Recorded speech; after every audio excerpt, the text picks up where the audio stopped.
আজকের এই অনুষ্ঠানে আমাদেরকে আহ্বান করার জন্য, আসার দাওয়াত দেওয়ার জন্য আমি মাননীয় উপদেষ্টাকে আরও একবার ধন্যবাদ জানাচ্ছি।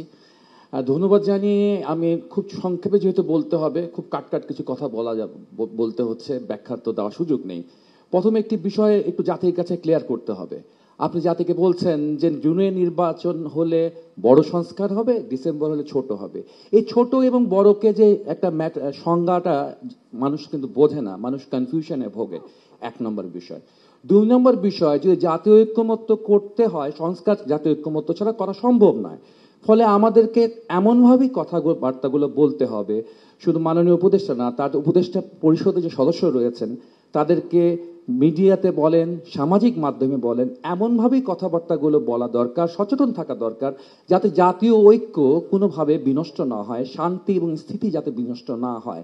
এবং আমরা আমাদের কাজের এখতিয়ারের ক্ষেত্রে বা আপনাদের কাজের এখতিয়ারের বিচার, এটা সবচেয়ে গুরুত্বপূর্ণ বিষয়। এর বাইরে গিয়েও নানান বিষয় রয়েছে, ভূ রাজনৈতিক বিষয় রয়েছে, বন্দরের বিষয় রয়েছে, করিডোরের বিষয় রয়েছে, যেগুলো শুধু বামপন্থী নয়। আজকে বামপন্থীরা এর বিরুদ্ধে বলছে না, কমিউনিস্টরা এর বিরুদ্ধে বলছে না। আজকে প্রায় সকল রাজনৈতিক দলই কিন্তু এই করিডোর প্রসঙ্গে, বন্দর প্রসঙ্গে সরকারের দৃষ্টির সাথে বা আপনার দৃষ্টিভঙ্গির সাথে ভিন্ন মত পোষণ করছে। ফলে বিতর্ক তৈরি হবে, সন্দেহ তৈরি হবে, অবিশ্বাস তৈরি হবে।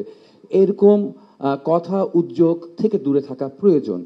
এবং আমরা যেটা বলতে চাই, আমরা আগেও বলেছি যে হচ্ছে আমরা খুব দ্রুত গণতান্ত্রিক বাংলাদেশ এবং গণতান্ত্রিক বাংলাদেশ ফিরবার জন্য জাতীয় নির্বাচন প্রয়োজন এবং প্রকৃত সংস্কারের জন্যই জাতীয় নির্বাচন প্রয়োজন।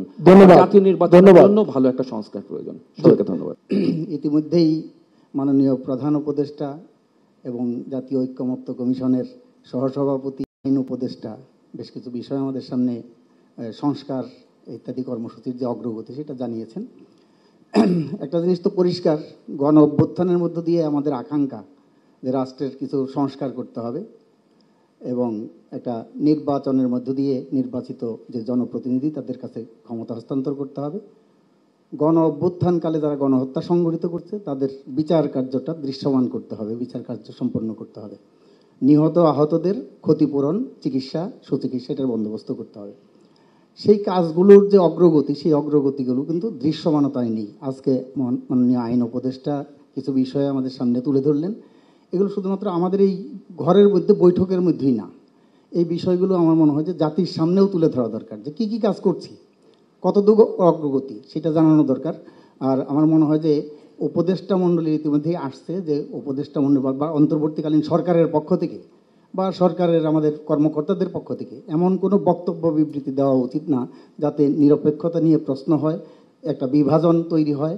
যে ঐক্যবদ্ধতা আমাদের মধ্যে তৈরি হয়েছে গণ অভ্যুত্থানের মধ্যে দিয়ে, সেই ঐক্যবদ্ধতা বজায় রেখে আগামী দিনে আমাদের একটা যে সুষ্ঠু, গ্রহণযোগ্য, অবাধ, অংশগ্রহণমূলক নির্বাচনের জন্য যে পরিবেশ, সেই পরিবেশটা তৈরি করা, নির্বাচনের একটা সুনির্দিষ্ট তারিখ ঘোষণা করা, করিডোরের বন্দর কথা বলছে, এইগুলো আমাদের মনে হয় যে অন্তর্বর্তীকালীন সরকারের দায়িত্বের মধ্যে পড়ে না।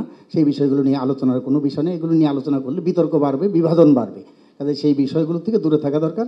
আমি মনে করি যে আগামী দিনে আমরা অগ্রসর হতে পারবো। ঐক্যমত্য কমিশনের যে সুপারিশগুলো, ঐক্যমত্য প্রতিষ্ঠিত হয়েছে, সেগুলো আমার মনে হয় পাবলিকলি জানিয়ে দেওয়া দরকার, যে রাজনৈতিক দলগুলোর মধ্যে এই বিষয়গুলোতে ঐক্যমত্য প্রতিষ্ঠিত হয়েছে। এবং আমরা আশা করছি যে আগামী দিনের আরও কিছু বিষয়ে ঐক্যমত্যে পৌঁছতে পারবো। সেই আশাবাদ ব্যক্ত করে সবাইকে ধন্যবাদ জানিয়ে শেষ করছি।